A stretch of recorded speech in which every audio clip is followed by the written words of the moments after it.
So we finished the snake, and today it's time for the Yin Yang. So just because I felt a little bit crazy and wacky this time, I decided to put a line around the subject of the piece first with the corner of the bendy board chisel, and then afterwards do a line around the border.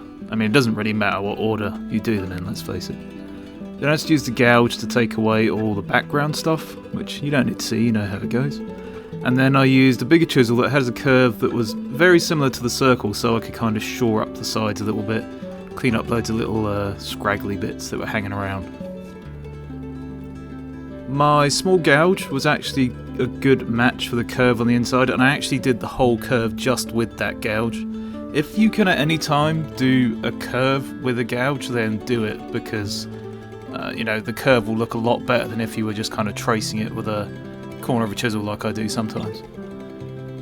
Then I just used a couple of smaller gouges just to take out the waste in the middle, and then I could work on bending the sections of the yin yang down towards the edges just with this tiny kind of knife chisel thing, and it just required leaving the inside high and making the sides bend downwards.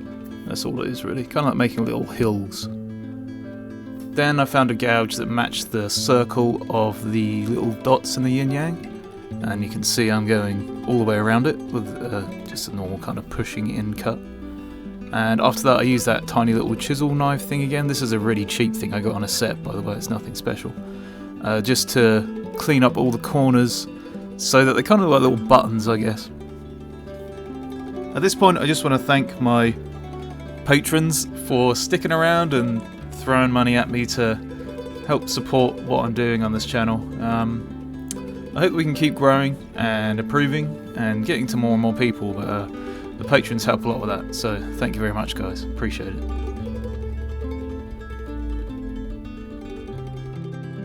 So that is the little yin yang finished, and I think it did a fairly good job of cleaning it up and making it look nice.